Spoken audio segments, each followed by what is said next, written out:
आप सबको प्रभु यीशु मसीह के मधुर नाम में जय मसीह की।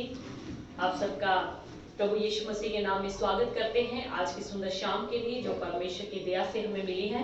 सो परमेश्वर का धन्यवाद कि आज परमेश्वर ने हमें फिर से इस लाइव स्ट्रीम के जरिए खुदावंद ने ये मौका दिया है कि हम परमेश्वर का कलाम सुन सके, परमेश्वर का कलाम एक दूसरे को बांट सकें। और जो हमारी वर्शिप टीम है अभी आराधना करेंगे, उससे पहले हम छोटी सी प्रार्थना में जाएंगे। सभी जन अपनी आंखों को बंद कर लें और जितने भी भाई बहन बच्चे बुजुर्ग हैं हमारे साथ जुड़ चुके हैं, उन सब के लिए पिता परमेश्वर का धन्यवाद करते हैं।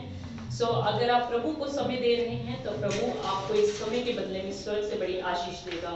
सो इस समय को आप यूं ही घर में इधर उधर घूम के ना गवाएं, बल्कि प्रभु की आराधना में प्रभु के कलाम को अच्छी तरह ध्यान से बैठ करके सुने ताकि परमेश्वर आपको आशीष दे। आए हम सब अपनी आंखों को बंद करेंगे और बहनों अपने सिरों को उठा के लें। स्वर्गीय पिता परमेश्वर, रहमतों के वाणी करुणा निधान स्वर्गीय पिता, आपका धन्यवाद करते हैं। आप आदि और अंत, अल्फा और ओमेगा, जीवन की रोटी जीवन की ज्योति है पिता परमेश्वर। आपका शुक्रिया करते हैं प्रभु जी, आपने आज का दिन आज की ये शाम हमारे जीवन में दी है पिता। अब हम जब तेरे बच्चे खुदावन तेरी आराधना करते हैं, खुदावन तेरे नाम को महिमा और तेरे नाम को जलाल मिले। इसके बाद जब खुदावन आपका कलाम सुनाया जाता है पिता परमेश्वर, उस पर भी तेरे बेटे की आशीष और बरकत मांगते हैं। जितने भी विश्वास और बड़ी श्रद्धा के साथ इस आराधना को अटेंड करते हैं, तेरे वचनों को सुनते हैं और ग्रहण करते हैं, उन सबके जीवनों में आपकी स्वर्गीय बरकत ठहरने पाए पिता। हमारी मीडिया टीम को, नेटवर्क सिस्टम को, साउंड सिस्टम को आपकी सामर्थ्य और पवित्र हाथों में देते हैं। प्रार्थना को खुदा यीशु के नाम में मांगते हैं पिता, आमीन आमीन। आप सबको जय मसीह। प्रभु की महिमा के लिए गीत गाएंगे। धन्यवाद दीदी पेट चढ़ाइए, धन्यवाद दीदी पेट चढ़ाइए, सच्चे रब का शुक्र मनाइए। धन्यवाद दी पेट चढ़ाइए, धन्यवाद दी पेट चढ़ाइए,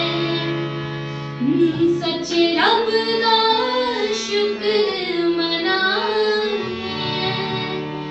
धन्यवाद धन्यवाद, हालेलुया हालेलुया। धन्यवाद धन्यवाद, हालेलुया हालेलुया। धन्यवाद धन्यवाद, hallelujah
father, thank you Jesus. हम फिर से अपनी आंखों को बंद करेंगे, छोटी सी प्रार्थना में जाएंगे। स्वर्गीय पिता, रहमतों के वाणी, करुणा निधान, अनुग्रहकारी पिता परमेश्वर, आज की शाम के लिए तेरा धन्यवाद करते हैं पिता परमेश्वर। अपने हाथों में लेकर चलाएं और खुदावंद हम अपने आप को तेरे सामर्थ्य और तेरे पवित्र हाथों में दे देते हैं पिता। तेरा आत्मा हम सबको गाइड करे, जो आपकी इच्छा के मुताबिक वचन है पिता, जो तेरे लोगों के लिए जरूरी है पिता परमेश्वर, इनकी जिंदगियों के लिए, आत्मिक उन्नति के लिए है पिता परमेश्वर, वो वचन आज हमें दीजिए, ताकि खुदावंद तेरा कलाम सुनने से हम सबको आशीष और बरकत मिले। जैसे आपका कलाम कहता है कि जब आपका वचन खुलता है तो भोले लोग भी उसमें प्रकाश पाते हैं। धन्यवाद पिता परमेश्वर, आप अपने लोगों को अपने पवित्र हाथों में लीजिए, सामर्थ्य हाथों में लीजिए, बोलने की सुनने की शक्ति दीजिए, ताकि तेरी दया हम सब के ऊपर बनी रहे। तेरा ही नाम ऊंचा हो, तेरे बेटे यीशु के नाम को महिमा और जलाल मिलने पाए। प्रभु यीशु के नाम से मांगते हैं पिता, आमीन। हालेलुया। आप सबको प्रभु यीशु मसीह के मधुर नाम में फिर से जय मसीह की कहते हैं। प्रभु आप सबको आशीष दे, आप सबको बरकत दे। आप सब प्रभु यीशु मसीह के नाम में पढ़ते जाएं। प्रभु यीशु मसीह की दया, प्रभु यीशु मसीह का अनुग्रह और प्रभु यीशु मसीह का सामर्थ्य हाथ आपके घर के ऊपर, आपके जीवन के ऊपर और आपके परिवार के ऊपर सदा तक बना रहे। हालेलुया। आइए हम आज के वचन की ओर बढ़ेंगे। जैसे कि आज का वचन का आपको टॉपिक पता है, एक छोटे से हम अंक के बारे में सीख करके चलेंगे। जैसे कि आप सबके पास वचन चला गया है, टॉपिक याकूब की किताब पहला अध्याय उसकी 26 आयत में हम पढ़कर चलेंगे। कृपया करके जब भी आप वचन सुनने के लिए बैठते हैं, नोटबुक, पेन और बाइबल अपने पास रखा करें, ताकि आप वर्सेस को नोट कर सकें। और जब आप वर्सेस को नोट कर लेते हैं, उसको बाद में भी आप अध्ययन कर सकते हैं, बाद में भी रीड कर सकते हैं, ताकि और ज़्यादा अच्छे ढंग से आप वचनों को सीख सकें, उस पर अमल कर सकें। आइए हम वचन में से पढ़ेंगे याकूब की किताब 1 अध्याय उसकी 26 आयत। यदि कोई अपने आप को भक्त समझे जी और अपनी जीभ पर लगाम ना दे जी, पर अपने हृदय को धोखा दे, तो जी। उसकी भक्ति व्यर्थ है। जी, वचन हमें क्या बताता है? याकूब की पत्री में हमने पढ़ा, यदि कोई अपने आप को भक्त समझे, यदि कोई अपने आप को प्रभु का जन समझता है, प्रभु का विश्वासी जन समझता है, अपने आप को मसीही कहलवाता है कि मैं तो मसीह का बंदा हूँ, मैं तो मसीह को मानने वाला हूँ, मैं तो मसीह के घर में जानने वाला हूँ, मसीह की आज्ञाकारिता करने वाला हूँ, यानी कि मसीह के वचनों पर चलने वाला हूँ, मैं मसीह की आज्ञाओं पर चलता हूँ और अपनी जीभ पर लगाम ना दे। और वचन कहता है यदि कोई अपने आप को भक्त समझता है, अपने आप को मसीह का बंदा कहता है और अपनी जीभ पर वो लगाम नहीं देता, यानी कि अपनी जीभ पर, अपने मुंह पर वो कंट्रोल नहीं करता, पर अपने हृदय को धोखा दे, और अपने हृदय को वो क्या देता है? धोखा देता है, तो उसकी भक्ति व्यर्थ है। तो उसकी भक्ति क्या है? व्यर्थ है। हालेलुया। देखिए बाइबल क्या कहती है कि अगर अपने आप को कोई भक्त समझता है और अपनी जीभ पर लगाम नहीं देता, यानी कि अपने जीभ पर कंट्रोल नहीं करता, तो उसकी सारी भक्ति जो है बेकार है, जो व्यर्थ है। हालेलुया। ऐसा इंसान चाहे वो जितनी मर्जी संगति करता हो, जितनी मर्जी वो प्रार्थना करता हो, जितने मर्जी वचनों को पढ़ता हो, जितनी मर्जी कन्वेंशंस, मीटिंग्स अटेंड करता हो, जितने मर्जी दान चंदे देता हो, जितनी मर्जी उसने अपने गले में रोजरी डाली हुई है, जितनी मर्जी उसने क्रॉस अपने गले में लटका के चलता है, चाहे उसने अपने जो कपड़ों का स्टाइल चेंज कर लिया, चाहे वो चोगा पहनकर चलता है, पर अगर उसने अपनी जीभ पर लगाम नहीं दी, यानी कि अपनी जीभ पर कंट्रोल उसने नहीं किया, तो बाइबल कहती है कि ऐसे इंसान की भक्ति क्या है? व्यर्थ है। हालेलुया। आप सबको पता है कि जीभ में हड्डी नहीं होती। हालेलुया। जीभ में हड्डी नहीं होती, पर ये कई हड्डियों को क्या कर देती है? खराब कर देती है, यानी कि कई हड्डियों को तोड़ देती है। जब ये इसका गलत इस्तेमाल लोग करते हैं तो कई हड्डियां इससे टूट जाती हैं, यानी कि कई लोग उनसे रूठ जाते हैं, कई लोग उनसे ठोकर खा जाते हैं, धोखा खा जाते हैं। पर ये ऐसी एक छोटा सा शरीर का अंग है हमारे ये, जिसमें हड्डी नहीं होती, पर अगर इसका ठीक प्रयोग किया जाए तो कईयों को ये जोड़ भी देती है। हालेलुया। देखिए छोटा सा अंग जो हमारे शरीर का है वो कितना बड़ा कार्य कर देता है। वो चाहे अपने मुंह से अच्छी जुबान बोल करके जोड़ भी सकता है। अगर वो अच्छी जुबान ना बोले, अच्छी अपनी बोलबानी ना रखे, तो ये कईयों को तोड़ भी देता है। हालेलुया। काफी लोग संसार में ऐसे हैं जो अपने आप को मसीह के कहलवाते हैं, वो सब कुछ कर सकते हैं, प्रार्थना उनसे जितनी मर्जी करवा लो, उपवास उनसे जितनी मर्जी रखवा लो, दान चंदा वो खूब देना पसंद करेंगे, पर ये जीभ पर कंट्रोल करना उनको बहुत ही मुश्किल लगता है। तो वो कहते हैं कि हम दान चंदा खूब दे सकते हैं, हम प्रार्थना खूब कर सकते हैं, हम उपवास खूब रख सकते हैं, हम संगति बहुत अटेंड कर सकते हैं, दिन में 3-3 संगति अटेंड कर सकते हैं, हम यूट्यूब पे फेसबुक पे प्रचार बहुत सुन सकते हैं, हम चर्चेस अटेंड कर सकते हैं, पर जीभ पे लगाम देना उनको जो है बड़ा मुश्किल लगता है। यानी कि जीभ को वश में रखना, कंट्रोल करना, यानी कि इस पर लगाम देना उनको क्या लगता है, बहुत ही मुश्किल लगता है, जबकि ये मुश्किल ऐसा कुछ भी नहीं है। हालेलुया। जब हम प्रभु को सच्चे हृदय से कहेंगे कि प्रभु जी मेरे जीवन में ये कमी है, मैं अपने जीभ पर लगाम देना चाहता हूं, तो निश्चय वो परमेश्वर जो आकाश और पृथ्वी का करता है, जिसके हाथों के द्वारा हम सिरजे गए हैं, रचे गए हैं, वो हमारी हर प्रार्थना को सुन के हमारी कमियों को दूर करने वाला परमेश्वर है। हालेलुया। बहुत लोग इसलिए अपने जीवन में मार खा जाते हैं, यानी कि धोखा खा जाते हैं, यानी कि उनको सफलता नहीं मिलती, क्योंकि वो अपनी जीभ जुबान से गलत बोल देते हैं। चाहे वो अपनी ड्यूटी की सीट पर होते हैं, चाहे वो अपने बिजनेस पे होते हैं, चाहे वो किसी के साथ पार्टनरशिप कर रहे होते हैं, या अन्य किसी जगह पर वो काम कर रहे होते हैं, तो अपनी जीभ के कारण वो सफलता प्राप्त नहीं कर सकते। अपनी जीभ के कारण वो क्या करते हैं, उनको धोखा मिलता है, अपनी जीभ के कारण उनको सफलता उनके हाथों में नहीं आती, और वो कई बार ऐसे लोग जो है अपने जीवन में मार खा जाते हैं। कई लोग ऐसे दूसरों के लिए ठोकर का कारण बन जाते हैं। हालेलुया। जैसे हमने पिछले वीरवार को वचन में सीखा था कि अगर हमारा भाई हमारे मांस खाने से ठोकर खाता है, तो वचन कहता है कि हमें मांस नहीं खाना चाहिए। इसी तरह से अगर हमारी जीभ से किसी को ठोकर लगती है, तो हमें ऐसे शब्द नहीं बोलने चाहिए जिससे हमारे भाई को, हमारे बंधु को, हमारे नजदीकी रहने वाले लोगों को, हमारे कार्यस्थल पर करने वाले लोगों को, उनके जीवन को ठोकर लगे। तो हमें ऐसी जीभ जुबान पर कंट्रोल रखना चाहिए। हालेलुया। और सबसे बढ़कर जिस बात से, जिस जुबान से, जिन बातों से हमारे परमेश्वर का वचन टूटता है, यानी कि हमारा परमेश्वर हमसे नाराज होता है, दुखी होता है, पवित्र आत्मा दुखी होता है, ऐसी जुबान हमें नहीं बोलनी चाहिए, यानी कि ऐसे शब्द हमें अपने पास नहीं रखने चाहिए। और बाइबल कहती है कि हाय उस इंसान पर जिसके कारण ठोकर मिलती है। हालेलुया। सो किसी के लिए भी ठोकर का कारण ना बने, बल्कि अपने शब्दों को ऐसा बनाएं कि आपके शब्द कईयों को जोड़ने वाले बन जाए। हालेलुया। क्योंकि वचन कहता है कि धन्य हैं वो जो मेल मिलाप कराते हैं। आपकी ये जीभ जुबान किसी को मेल मिलाप भी करवा सकती है, और आपकी ये जो जीभ जुबान है कईयों के घरों को भी तोड़वा सकती है। हालेलुया। सो हमें जीभ के लिए बड़ी चौकसी बरतनी चाहिए। बेशक ये छोटा सा अंग माना जाता है, पर इस अंग के द्वारा बहुत ऐसे ऐसे पाप हो जाते हैं, बहुत ऐसे ऐसे काम हो जाते हैं, बहुत ऐसे ऐसे परमेश्वर का वचन टूट जाता है कि हमारी सारी भक्ति जैसे हमें पड़ा वो व्यर्थ हो जाती है, अगर हम अपनी जीभ पर लगाम नहीं लगाते। हालेलुया।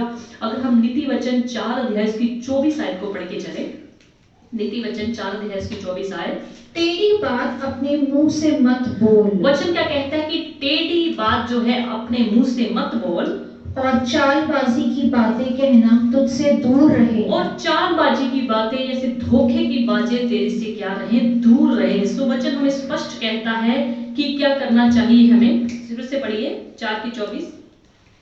टेढ़ी बात अपने मुंह से मत बोल। टेढ़ी बात अपने मुख से ना बोल। नीति वचन 4 की 24। टेढ़ी बात अपने मुख से मत बोल, और चालबाजी की बातें कहना तुझसे दूर रहे। और धोखे की बातें तेरे से क्या रहे, दूर रहे। हालेलुया। वचन हमें स्पष्ट कहता है कि टेढ़ी बात हमारे मुख से क्या रहनी चाहिए, दूर रहनी चाहिए। हमें ऐसे शब्द जो है नहीं बोलने चाहिए जो किसी के लिए ठोकर का कारण बने, जो किसी के लिए हम धोखे की बातें बोलते हैं, चापलूसी की बातें बोलते हैं, वो हमारे जीवन में नहीं होनी चाहिए। हालेलुया। इसी लोग से मुंह से परमेश्वर की लोग स्तुति करते हैं, आराधना करते हैं, अपने हाथों को उठा करके प्रभु की बड़ाई करते हैं, बड़ी बड़ी गवाहियां देते हैं, बड़े बड़े प्रचार करते हैं, और इसी मुंह से लोग निंदा चुगली की बात करते हैं, किसी के साथ धोखे की बात करते हैं, किसी के साथ घमंड की बात करते हैं, किसी के साथ गंदी बातें करते हैं, चाहे वो फोन पे लगा लीजिए, चाहे वो मैसेज के जरिए लगा लीजिए, कितनी गंदी गंदी बातें वो बोलते हैं इसी मुख से, जिस मुख से वो परमेश्वर की आराधना करते हैं, परमेश्वर की स्तुति करते हैं, परमेश्वर की बड़ाई करते हैं, उसी मुंह से वो गुस्सेबाजी वाली बातें बोलते हैं, इसी मुंह से वो किसी के ऊपर दोष लगाते हैं, और उसी मुंह से गंदी गंदी बातों को बकते हैं, और इसी मुंह से वो लड़ाई झगड़े की, गाली गलौज की बातें बोलते हैं। हालेलुया। वचन कहता है कि ऐसों की भक्ति व्यर्थ है जो दो तरह का अपनी जुबान रखते हैं। एक जुबान से वो क्या करते हैं, परमेश्वर की बड़ाई करते हैं, उस्तत करते हैं, प्रशंसा करते हैं, तारीफ करते हैं, और साथ ही साथ उसी जीभ जुबान से वो लड़ाई झगड़े की बातें, धोखेबाजी की बातें, दोष लगाने वाली बातें, यानी किसी की निंदा चुगली करने वाली बातें, या किसी के घरों में लड़ाई झगड़ा करने वाली बातें बोलते हैं। बाइबल कहती है कि ऐसों की भक्ति जो है बेकार है। अगर हम याकूब 3 अध्याय की 9 आयत और 10 आयत पढ़ें, याकूब 3 अध्याय की 9-10 आयत। इसी से हम प्रभु और पिता की स्तुति करते हैं। वचन क्या कहता है कि इसी से हम प्रभु और अपने पिता की क्या करते हैं, बड़ाई करते हैं, स्तुति करते हैं, और इसी से मनुष्यों को जो परमेश्वर के स्वरूप में उत्पन्न हुए हैं शाप देते हैं। और इसी से जो मनुष्य परमेश्वर के स्वरूप में उत्पन्न हुए हैं, यानी कि परमेश्वर ने अपनी समानता में सारे संसार को रचा है, हमें रचा है, आपको रचा है, उसी से हम क्या करते हैं, उन्हीं लोगों को शाप देते हैं जो परमेश्वर की रचना है, परमेश्वर की समानता है, परमेश्वर की शक्ल में बनाए गए हैं। उसी इंसानों को, उसी मनुष्यों को हम क्या देते हैं, शाप देते हैं। एक ही मुंह से धन्यवाद और शाप दोनों निकलते हैं। वचन कहता है कि एक ही मुंह से धन्यवाद भी निकलता है और एक ही मुंह से क्या निकलता है, शाप निकलता है। हे मेरे भाइयों, ऐसा नहीं होना चाहिए। क्या सोते कि एक ही मुंह से मीठा और खारा जल दोनों निकलता है? क्या सोते कि एक ही मुंह से मीठा और खारा जल दोनों निकलता है? नहीं निकलता। हालेलुया।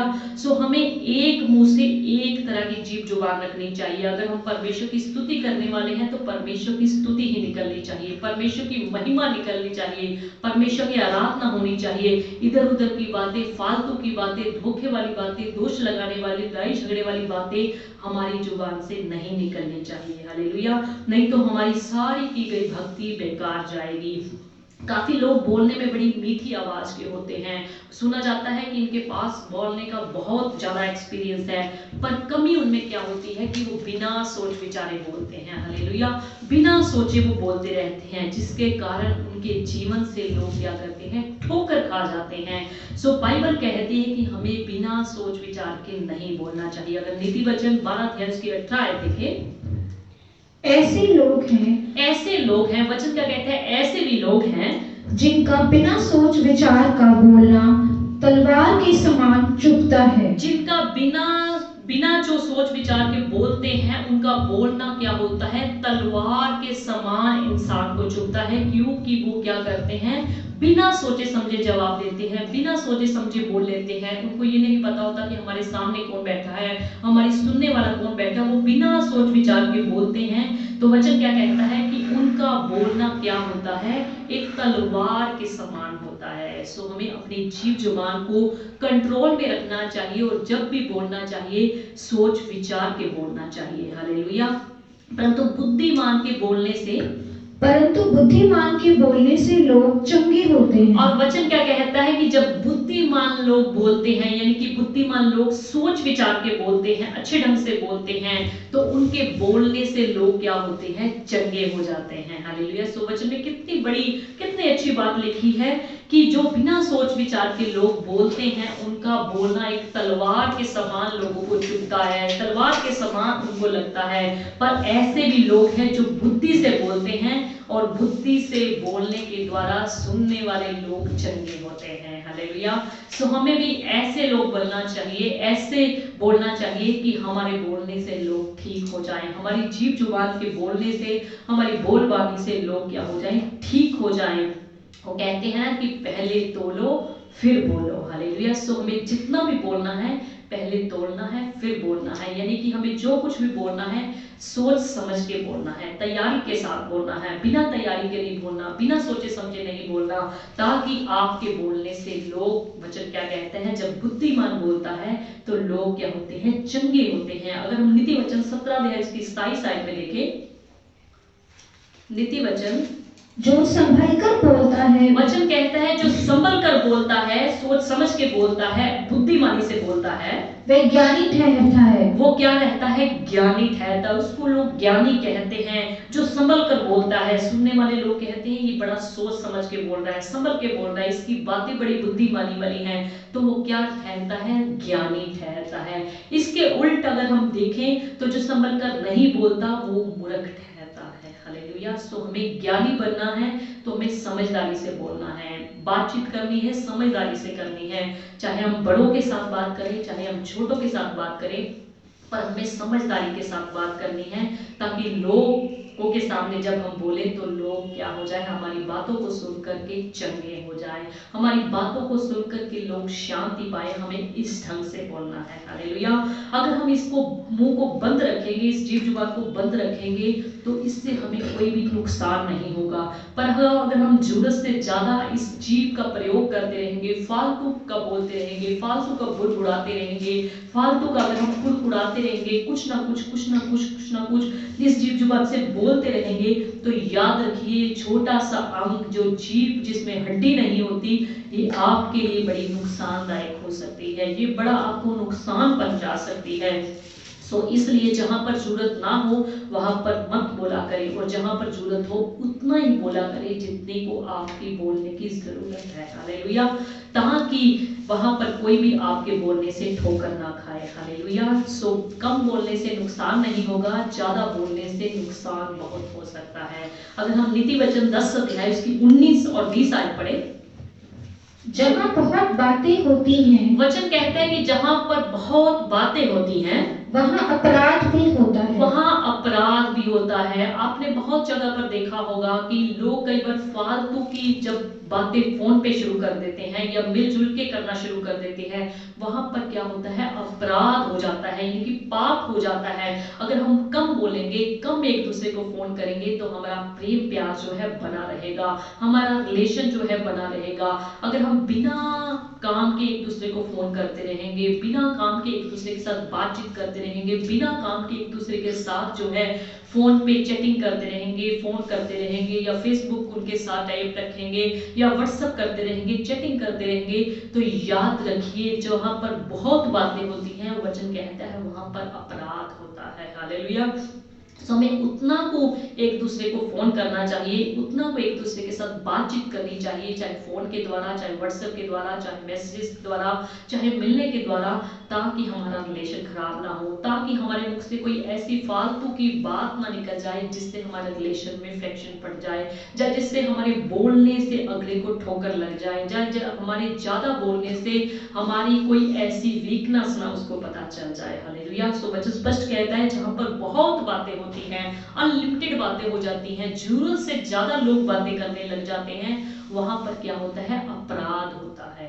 सो ज्यादा बोलने से बचें। जहां पर ज्यादा जरूरत हो, जितनी जरूरत हो उतना ही अपना मुंह खोले, उतनी ही अपनी जीभ जुबान चलाएं, ताकि आपका कहीं भी जो है आपके मुख से अपराध ना होने पाए, आपके मुख से गलती ना होने पाए। हालेलुया। अगर हम नीति वचन 13 अध्याय उसकी 3 आयत को भी देखें, वचन क्या कहता है, जो अपने मुंह की चौकसी करता है, वचन कहता है जो अपने मुंह की, अपनी जीभ जुबान की चौकसी करता है, वह अपने प्राण की रक्षा करता है। वह अपने प्राण की, अपने जीवन की क्या करता है, रक्षा करता है। जो अपने मुंह की चौकसी रखता है, फालतू की बातों को बोलने से अपने आप को रोके रखता है, यानी कि अपने मुंह की निगाहबानी करता है, अपने मुंह की निगरानी करता है। सो ऐसा इंसान क्या होता है, पढ़िए, जो अपने मुंह की चौकसी करता है, वह अपने प्राण की रक्षा करता है। वचन कहता है कि ऐसा इंसान जो अपने मुंह की, अपने जीभ जुबान की चौकसी करता है, वह अपने प्राण का रखवाला होता है, वह अपने प्राण की रक्षा करता है। सो अपने प्राण की, अपने जीवन की रक्षा करें। सो फालतू का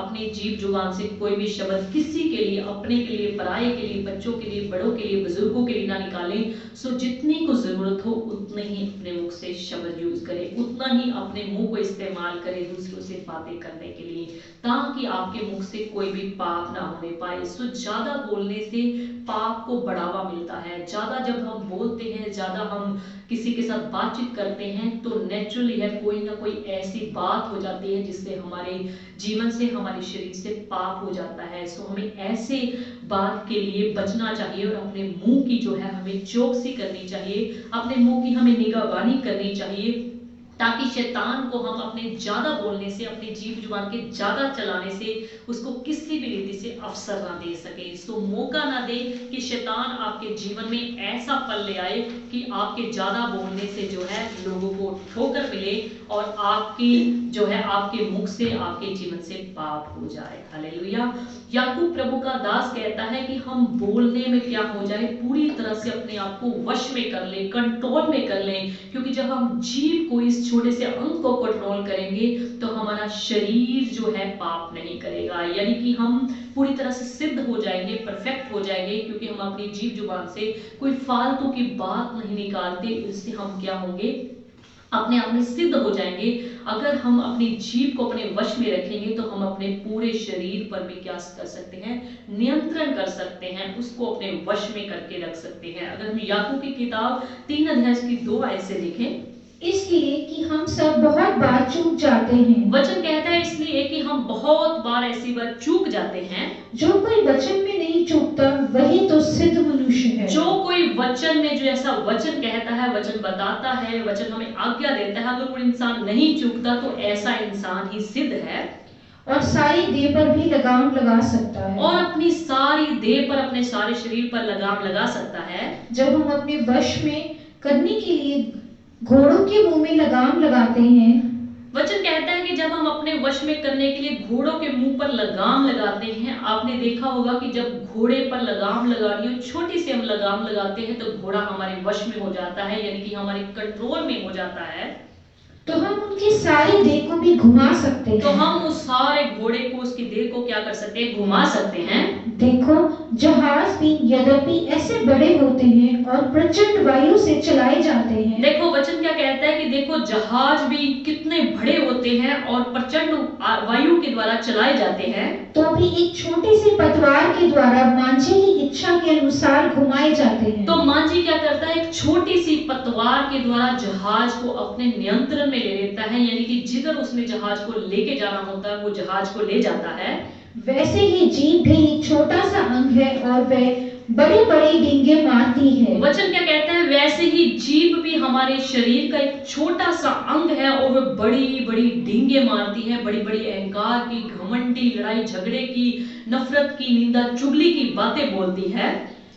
देखो, थोड़ी सी आग से कितने बड़े वन में आग लग जाती है। देखो, अगर थोड़ी सी आग जला दी जाए कहीं पर भी, अगर जंगल में चला दी जाए तो क्या करती है, सारे के सारे जंगल में फैल जाती है।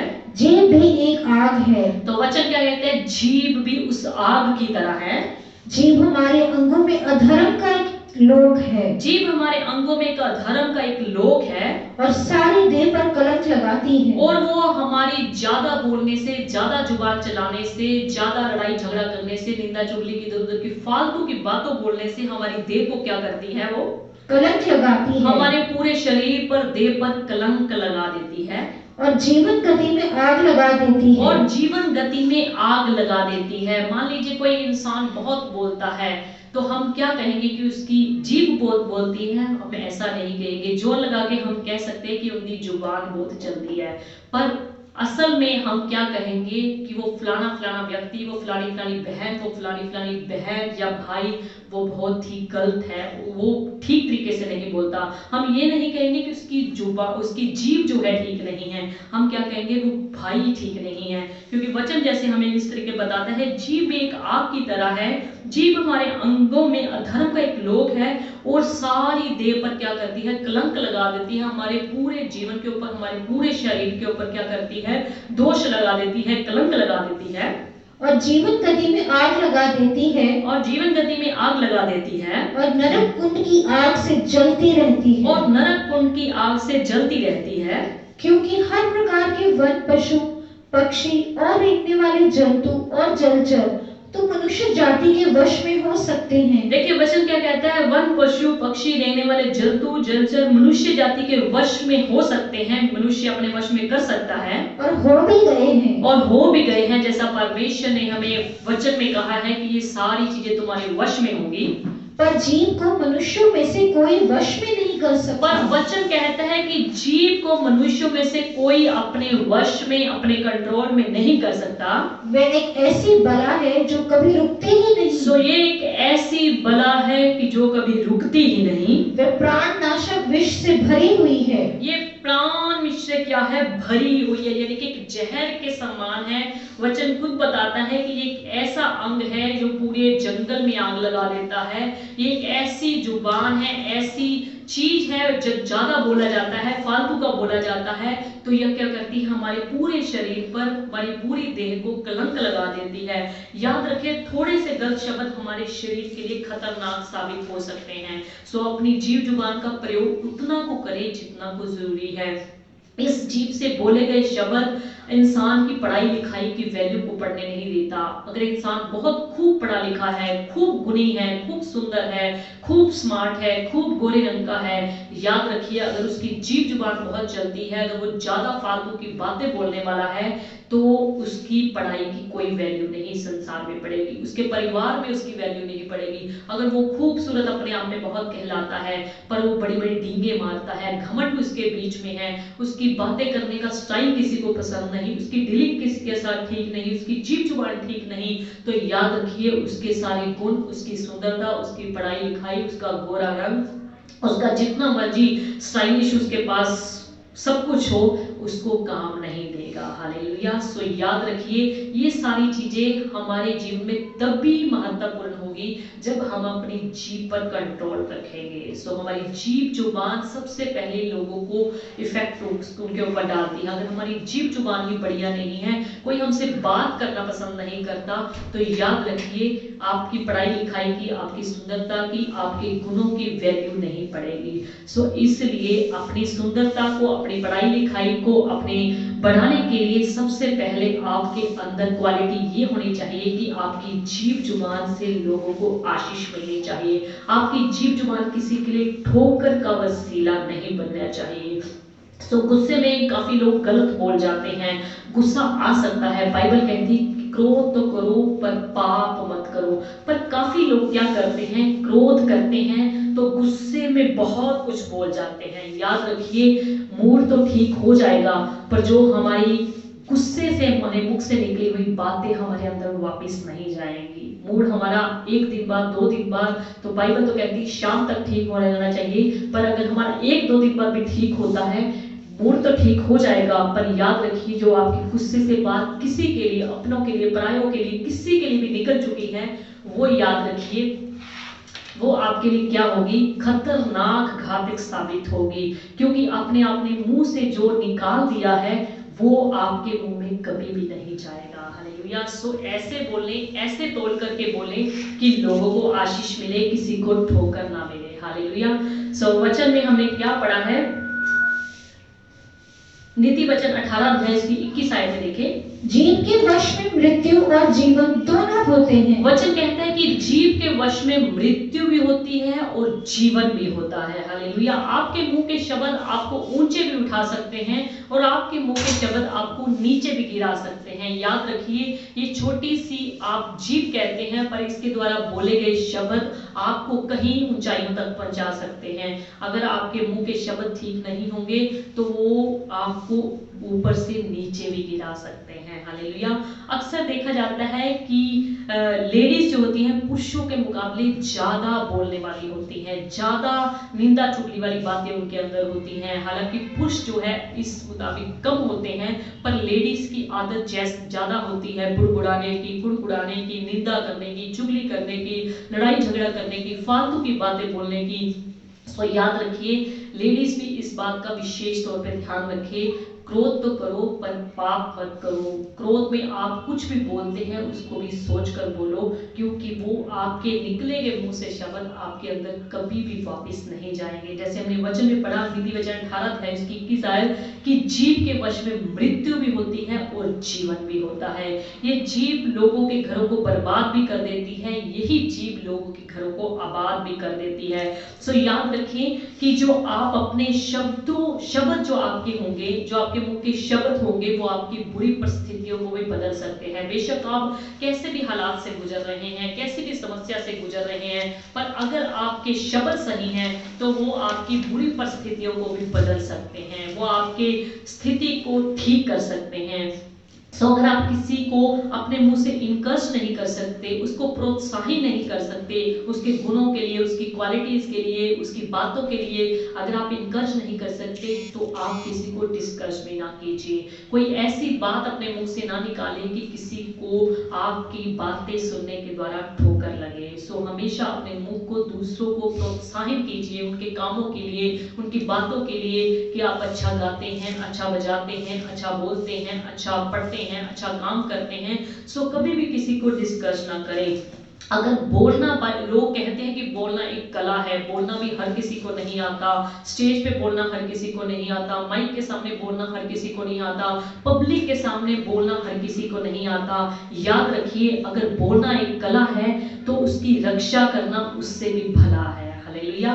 सो लोग कहते हैं कि एक कला है बोलना, पर अगर हम बोलने में भी एक रक्षा करेंगे, यानी कि अपने सोच समझ के बोलेंगे, तो ये भी एक कला है। हालेलुया। सो इतने शब्द अपने मुख से निकालें जितने को सुनने वालों के लिए जरूरी है, जितने को सुनने वालों के लिए इनकरेजमेंट के शब्द है, जितनों को दूसरों के सुनने वालों के लिए प्रोत्साहन के शब्द हैं। सो किसी को भी डिस्करेज ना करें, उनको उनकी बातों के लिए, उनके कामों के लिए, उनके हाथों की मेहनत के लिए हमेशा प्रोत्साहन करें, ताकि वो इंसान ऐसे ऐसे प्रभु में बढ़ता जाए और उसके जीवन में आपके द्वारा परमेश्वर उसको बरकत दे। हालेलुया। याद रखिए हमारे बोले गए शब्द हमें किसी को जीवन भी दे सकते हैं और हमारे बोले गए गलत शब्दों के द्वारा किसी का जीवन भी बर्बाद हो सकता है। हम कईयों के घरों को उजाड़ भी सकते हैं इन शब्दों के द्वारा और कईयों के घरों को आबाद भी कर सकते हैं इन्हीं शब्दों के द्वारा। सो शब्दों का प्रयोग वचन से ही किया करें। कोई ऐसी बात अपने मुख से ना निकाला करें कि वचन आपसे टूट जाए। सो बोलते समय हमेशा सोचा करें, समझा करें कि मेरे मुख से कोई ऐसा शब्द ना निकले जिसके द्वारा दूसरों को, यानी कि सुनने वालों को ठोकर लगे। हालेलुया। सो याद रखिए एक धागा जो होता है, जो लंबा जितना होता चला जाता है वो उतना कठिनाई लोगों को देता है। यानी कि एक लंबा धागा और लंबी जुबान जो है हमेशा समस्याएं ही पैदा करती हैं। एक लंबा धागा अगर आपके पास हो जाए वो उलझन पे उलझन डालता जाता है, और लंबी जुबान भी अगर किसी इंसान की, किसी लेडीज की या किसी पुरुष की हो तो वो भी घरों में, परिवारों में, जीवनों में समस्याएं बना कर रखती हैं। सो इसलिए धागे को हमेशा लपेट कर रखना चाहिए और जुबान को हमेशा समेट कर रखना चाहिए, ताकि हमारी जुबान से किसी को भी ठोकर ना लगे। सो जो धागा लंबा होता है वो कठिनाई लोगों के जीवनों में पैदा करता है। अगर धागा छोटा हो तो अच्छी तरह से सुई में संभल भी जाता है, किसी चीज में पैक करना हो वो भी संभल जाता है। पर अगर वो अनलिमिटेड लंबा हो जाए तो उसको संभालना, उसको रखना, उसको अच्छी तरह से रखना मुश्किल हो जाता है। हालेलुया।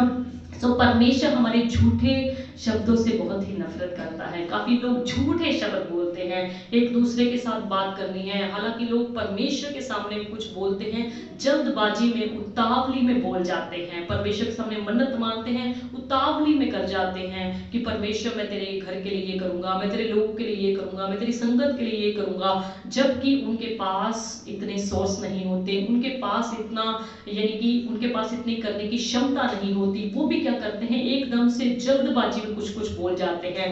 याद रखिए आप, परमेश्वर कहता है उतावली के सामने, परमेश्वर के सामने हमें नहीं बोलना चाहिए, किसी इंसान के सामने भी नहीं बोलना चाहिए। सो झूठ की बातों से परमेश्वर जो है बहुत ही नफरत करता है। वचन कहता है कि झूठ बोलने वाली बातों से परमेश्वर क्या करता है, नफरत करता है। सो किसी इंसान से भी हमें झूठ की बातें नहीं बोलनी चाहिए। हमेशा वो बात बोलो जो सच्ची है, जो सुनी है, जो समझी है। कोई भी ऐसी बात उतावली में, जल्दबाजी में ना बोलें जिसमें आपकी बातों में झूठ लोगों को साबित हो। हालेलुया। ताकि लोग आपके जीवनों में से ठोकर खाएं। सो मूसा के बारे में आप जानते हैं, बाइबल कहती है कि वो जीभ जुबान का भद्दा था, फिर भी उसके शब्दों में सामर्थ्य। हालेलुया। बेशक वो जीभ का भद्दा था, पर उसके वचनों में, उसके शब्दों में सामर्थ्य। तभी परमेश्वर ने उस मूसा से कितना बड़ा काम करवाया, इस्राएलियों को आजाद करवाया, कितना बड़ा काम कराया, क्योंकि उसके शब्दों में सामर्थ्य। हालेलुया। सो परमेश्वर के सामने ये मायना नहीं रखता कि आपकी जीभ जुबान कैसी है, आपकी बोल वाणी कितनी मीठी है, कितनी मधुर आवाज है, कितना मीठा आप गाते हैं, कितना बढ़िया मीठा बोलते हैं। परमेश्वर ने आपकी जीभ जुबान को देखना है कि आप इस जीभ जुबान से कितना को सही, कितना को गलत और कितना परमेश्वर की सामर्थ से होकर बोलते हैं। हालेलुया।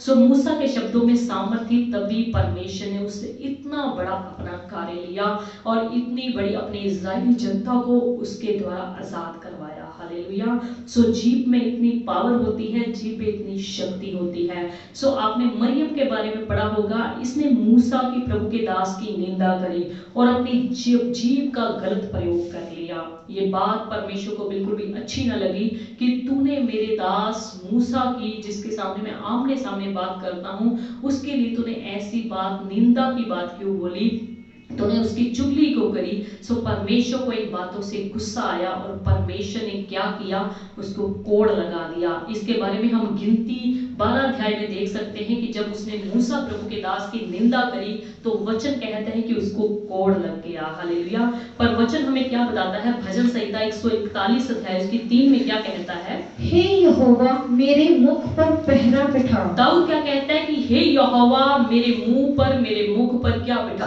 पहरा बिठा। मेरे होठों के द्वार की रखवाली कर। मेरे होठों की द्वार की क्या कर, तू रखवाली कर। दाऊद क्या कहता है, हे यहोवा मेरे मुख पर तू क्या कर, पहरा बिठा। इसके मुंह से, मेरे मुंह से, इस चीज से कोई भी गलत बात ना निकले। हालेलुया। सो परमेश्वर ने हमें अगर अच्छी आवाज दी है, मधुर आवाज दी है, मीठी आवाज दी है, तो हमें अपने मुख पर पहरा बिठाना चाहिए ताकि इस मुंह से कोई भी गलत बात ना निकले। हालेलुया। हम वचन में पढ़ते हैं, सुलेमान राजा के पास एक बार 2 औरतें आई। आपने पढ़ा होगा पहला राजा 3 अध्याय की 16 आयत में। सुलेमान के पास 2 औरतें आई अपने बच्चों के विषय में। एक औरत कहती कि ये मेरा बच्चा है, दूसरी औरत कहती कि मेरा बच्चा है। राजा सुलेमान परमेश्वर की बुद्धि से परिपूर्ण था, परमेश्वर ने उसको बुद्धि का वरदान दिया हुआ था। सो जब 2 औरतें इस तरीके की लड़ाई झगड़ा करने लगी कि ये बच्चा मेरा है, दूसरी कहती बच्चा मेरा है, पहली कहती बच्चा मेरा है, तो राजा सुलेमान ने क्या कहा। अगर हम पहला राजा 3 अध्याय उसकी 16 आयत से देखें, जल्दी पढ़िए। उस समय 2 वेश्याएं राजा के पास आकर उसके सम्मुख खड़ी हुई जी। उनमें से एक स्त्री कहने लगी, हे मेरे प्रभु, मैं और ये स्त्री दोनों ही एक ही घर में रहती हैं जी। और इसके संग घर में रहते हुए मेरा एक बच्चा हुआ जी। फिर मेरे जच्चे के 3 दिन के बाद ऐसा हुआ कि ये स्त्री भी जच्चा हो गई। हम तो संगी संग थी, हम दोनों को छोड़कर घर में और कोई न था जी। और रात में इस स्त्री का बालक इसके नीचे दबकर मर गया जी। तब इसने आधी रात को उठकर, जब तेरी दासी जी सो रही थी, तब मेरा लड़का मेरे पास से लेकर अपनी छाती पे रखा और अपना मरा हुआ बालक मेरी छाती में लेटा दिया। भोर को जब मैं अपना बालक दूध पिलाने को उठी, तब उसे मरा हुआ पाया, परंतु भोर को मैंने ध्यान से ये देखा कि वह मेरा पुत्र नहीं है। तब दूसरी स्त्री ने कहा, नहीं, जीवित पुत्र मेरा है और मरा हुआ तेरा है। परंतु वे कहते रही, नहीं, मरा हुआ तेरा पुत्र है और जीवित मेरा पुत्र है। यूं भी राजा के सामने बातें करती रही। राजा ने कहा, एक तो कहती है जो जीवित है वही मेरा पुत्र है और मरा हुआ तेरा पुत्र है, और दूसरी कहती है, नहीं, जो मरा है वह तेरा पुत्र है और जो जीवित है वह मेरा पुत्र है।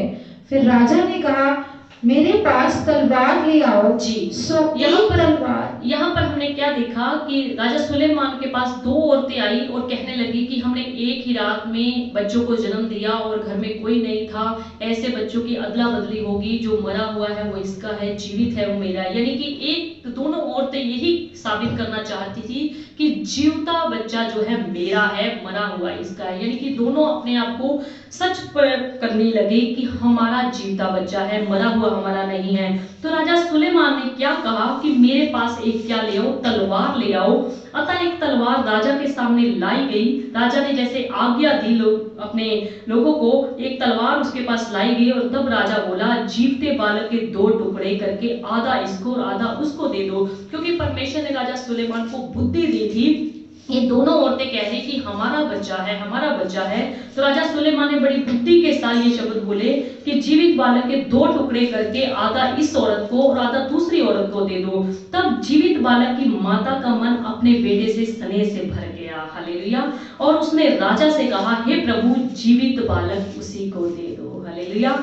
सो एक औरत जिसका बच्चा असल में जीता था, उसने अपने दिल की बात, अपने हृदय की बात, अपने हृदय के शब्दों के द्वारा राजा सुलेमान से सच्चा न्याय पाया। अगर हम इसकी अगली आयतों में पढ़ेंगे तो राजा सुलेमान ने उस औरत की बातों को सुनकर वो परमेश्वर की दी गई बुद्धि से समझ लिया कि जीवता बालक इसका है। जो माता पूरे स्नेह से भर गई है, पूरे दिल के हृदय के शब्दों से कह रही है कि जीवता बालक इसी को दे दो, क्योंकि वो ना चाहती थी कि जो मेरा जीवता बालक है वो मर जाए। हालेलुया।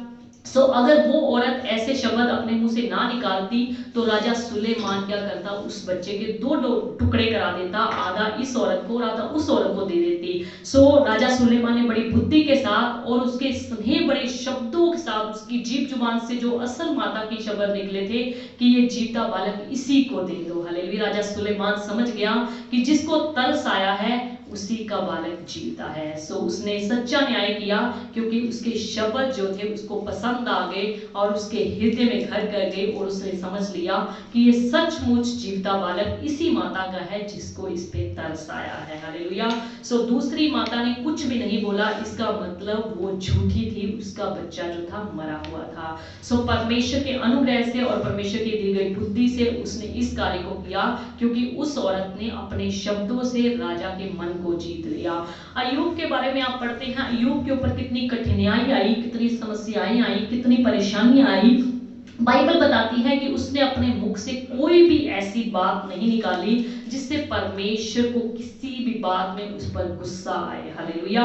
अगर हम भजन संहिता 34 अध्याय उसकी 13 आयत में देखें, भजन संहिता 34 उसकी 13, अपनी जीभ को बुराई से रोक रख। वचन कहता है कि अपनी जीभ को बुराई से क्या कर, रोके रख, और अपने मुंह की चौकसी कर, और अपने मुंह की चौकसी कर, कि उससे छल की कोई बात ना निकले, कि उससे छल की कोई भी बात ना निकले। हालेलुया। चाहे हमारे हालात कैसे भी हो, हमारी परिस्थितियां कैसे भी हो, हमारे विरुद्ध सब कुछ चल रहा हो, पर फिर हमने क्या करना है, अपने मुंह पर चौकसी बिठानी है, अपने मुंह की रखवाली करनी है। हमें अपने घर के सामान की, अपने गहनों की, अपने कीमती चीजों की ही रखवाली नहीं करनी। वचन कहता है, जैसे लोग बहुत सारे ऐसे करते हैं, अपने गहनों की, अपनी जमीन की, अपने जायदाद की, अपनी कीमती चीजों की बहुत ही रखवाली करते हैं, पर वचन में हमने क्या पढ़ा कि हमें अपने मुंह की भी रखवाली करनी है। फिर से पढ़े इस वचन को, अपनी मुंह की चौकसी कर, उससे कोई छल की बात न निकले। वचन कहता है कि अपने मुंह की चौकसी कर ताकि इससे कोई भी छल की बात ना निकले। सो हमें अपने घर की रखवाली नहीं करनी, हमें अपने घर की चौकसी ही नहीं करनी जैसे बहुत सारे लोग करते हैं। हमें अपने मुंह की भी चौकसी करनी है ताकि इससे कोई भी छल की बात, कोई कपट की बात, कोई धोखे वाली बात, कोई गलत बात हमारे मुख से ना निकले। हालेलुया। सो नए नियम की किताब में आप लूका की में पढ़ सकते हैं, दो डाकू जो प्रभु यीशु मसीह के एक दाहिनी और दूसरा बाईं ओर लटकाया गया, उनमें से एक ने अपने शब्दों के द्वारा प्रभु यीशु मसीह के दिल को जीत लिया। प्रभु यीशु मसीह को उसने खुश कर दिया। अगर हम लूका की किताब 23 अध्याय उसके 39 आयत में देखें, जो कुकर्मी वहां लटकाए गए थे, जो कुकर्मी, जो डाकू वहां पर लटकाए गए थे, उनमें से एक ने उसकी निंदा करके कहा, एक ने प्रभु यीशु मसीह की निंदा करते हुए क्या कहा, क्या तू मसीह नहीं? क्या तू मसीह नहीं है? तो फिर अपने आप को और हमें बचा। अगर तू मसीह है तो अपने आप को भी बचा ले और हमें भी बचा ले। इस पर दूसरे ने उसे डांट कर कहा, इस पर दूसरे डाकू ने पहले वाले डाकू को डांटते हुए कहा, क्या तू परमेश्वर से भी नहीं डरता? तू कैसा इंसान है जो परमेश्वर से भी नहीं डरता? तू भी वही दंड पा रहा है। तू तो वही दंड पा रहा है और हम तो न्याय अनुसार दंड पा रहे और हैं। हम तो न्याय अनुसार दंड पा रहे हैं क्योंकि हम अपने कामों का ठीक फल पा रहे हैं। क्योंकि हमने जैसे अपनी जिंदगी में रहते हुए गलत काम किए हैं, डाके मारे हैं, चोरियां की हैं, हम तो उसी का फल भोग रहे हैं। पर इसने कोई अनुचित काम नहीं किया। पर इसने कोई भी गलत काम नहीं किया। तब उसने कहा, हे यीशु, जब तू अपने राज्य में आए तो मेरी सुधि लेना। तब उस डाकू ने क्या कहा, हे यीशु, जब तू अपने राज्य में आए तो मेरी क्या करना, सुधि लेना, मुझे भी याद करना। उसने उससे कहा, मैं तुझसे सच कहता हूँ, प्रभु यीशु मसीह ने उससे कहा, मैं तुझसे सच कहता हूँ कि आज ही तू मेरे साथ स्वर्गलोक में होगा। प्रभु यीशु मसीह ने उसको डाकू को क्या बोला, मैं तुझसे सच कहता हूँ। क्या न्याय के दिन तक, क्या 1 साल के बाद, क्या अगले महीने, क्या अगले दिन, बल्कि क्या कहा कि आज ही तू मेरे साथ स्वर्ग लोक में होगा। प्रभु यीशु मसीह उसकी बातों से, उसके मुंह के शब्दों से इतने प्रसन्न हुए, इतने खुश हुए कि प्रभु यीशु मसीह ने उसको क्या बोला कि तो आज ही मेरे साथ स्वर्ग लोक में होगा। उसको ये नहीं कहा कि तू न्याय के दिन तक इंतजार कर, तू स्वर्ग लोक में होगा, बल्कि ये कहा तू आज ही मेरे साथ स्वर्ग में लोक में होगा। सो याद रखिए, उस डाकू ने कोई बपतिस्मा नहीं लिया था, कोई संगति अटेंड नहीं करी, कोई प्रार्थना नहीं करी, कोई वचन नहीं पढ़ा, पर फिर भी प्रभु यीशु मसीह ने उसको कहा कि तू आज ही मेरे साथ स्वर्ग लोक में होगा।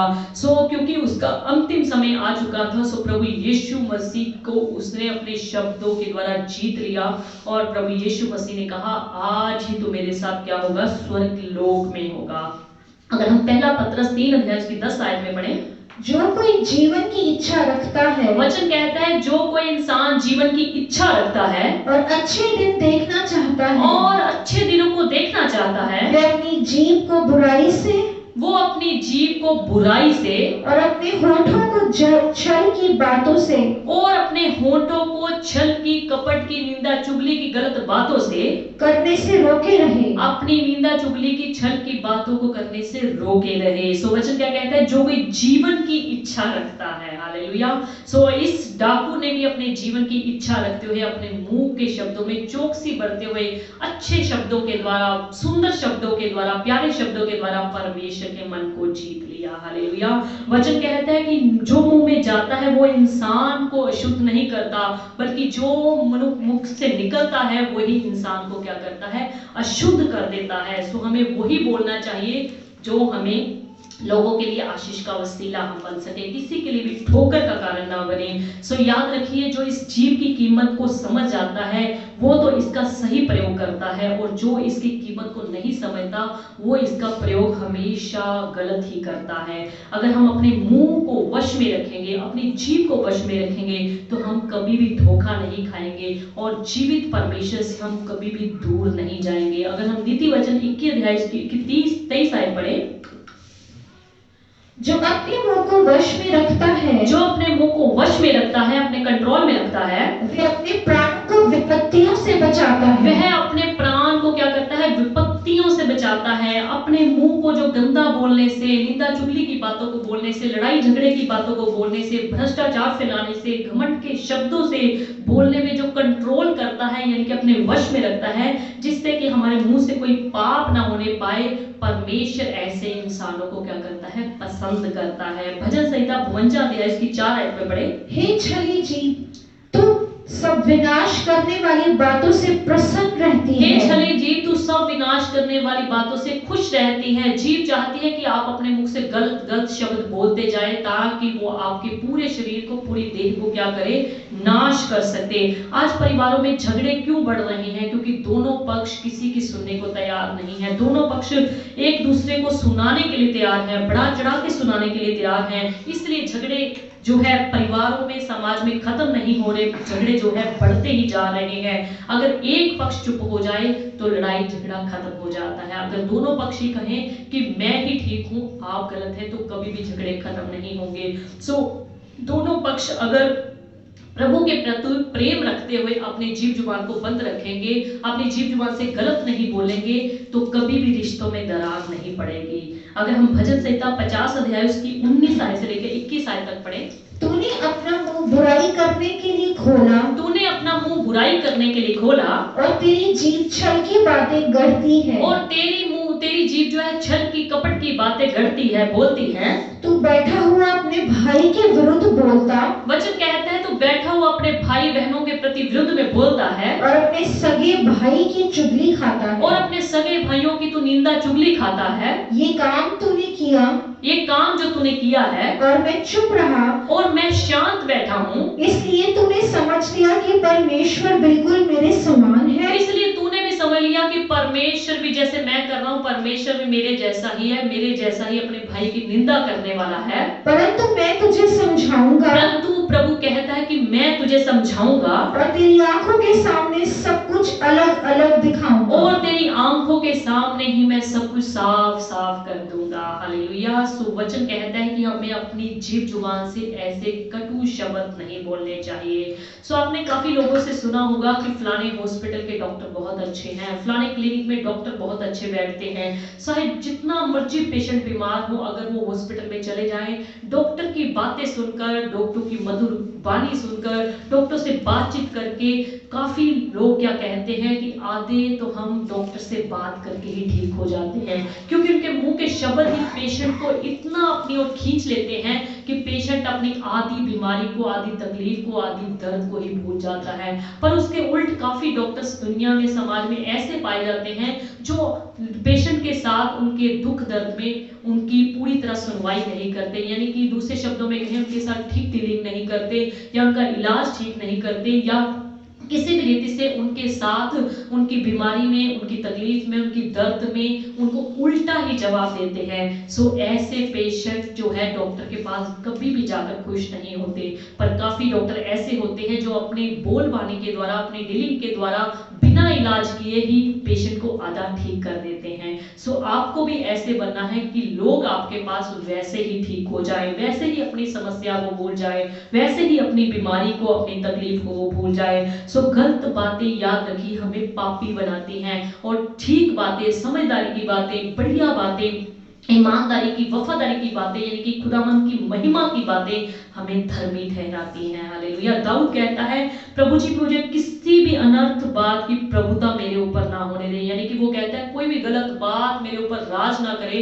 कि मैं गलत बातों में सहभागी हो जाऊं। वो कहता है कि अनर्थ बातें प्रभु जी मुझसे दूर रहे, अनर्थ बातों की मुझ पे कभी भी प्रभुता ना होने पाए। सो वचन कहता है कि हमें बोलने में उतावली नहीं करनी चाहिए, हमें बोलने में क्या करना चाहिए, धीमे होना चाहिए, और सुनने के लिए हमें तत्पर रहना चाहिए, तैयार रहना चाहिए। सो हम इस जीभ पर लगाम हमें देना है। किस तरीके से लगाम देना है? परमेश्वर के वचनों से हमने लगाम देना है। परमेश्वर के वचन को पढ़ करके, परमेश्वर के वचन पर सीख करके, परमेश्वर के वचनों पर चल के हम लगाम दे सकते हैं, क्योंकि जो कुछ हम बोएंगे वही काटेंगे। सो क्यों ना अच्छा ही बोया जाए ताकि हमें अच्छा ही उसका फल मिले। सो फिलिप्पियों 4 अध्याय उसकी 13 आयत में लिखा है जो मुझे सामर्थ देता है उसमें मैं सब कुछ कर सकता हूँ। सो लोग कहते हैं मुश्किल बात है, कठिन बात है कि अपनी जीभ पर लगाम देना, पर वचन कहता है जो मुझे सामर्थ देता है उसमें मैं सब कुछ कर सकता हूँ। सो परमेश्वर के अनुग्रह से हम सब कुछ कर सकते हैं, सब कुछ कर सकते हैं। अपने शब्दों को, अपनी जीभ जुबान को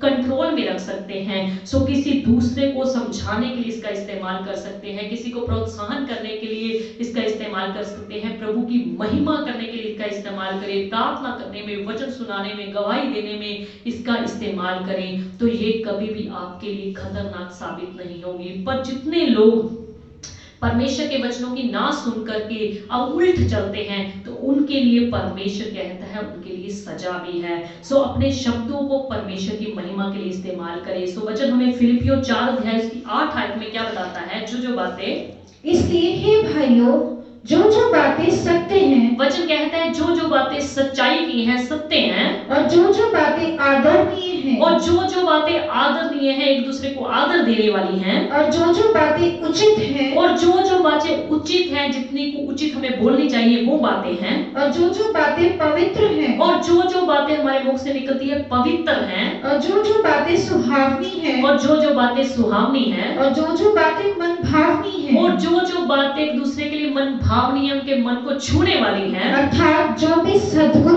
और प्रशंसा की बातें हैं और जो भी सद्गुण की और दूसरों की तारीफ की प्रशंसा की बातें हैं, उन पर ध्यान लगाया करो। उन्हीं पर ही ध्यान लगाया करो। फालतू की बातों पर ध्यान ना लगा के जो बातें सत्य हैं, आदरणीय हैं, सद्गुणी हैं, उन्हीं बातों पर वचन कहता है ध्यान लगाया करो। पर जो लोग इन बातों पर ध्यान ना लगा के इधर उधर की बातों पर ही ध्यान लगाते हैं, वचन उनके लिए क्या कहता है? जो अपनी जीभ को कंट्रोल में नहीं रखते। सबोपदेशक 12 अध्याय इसकी 14 है।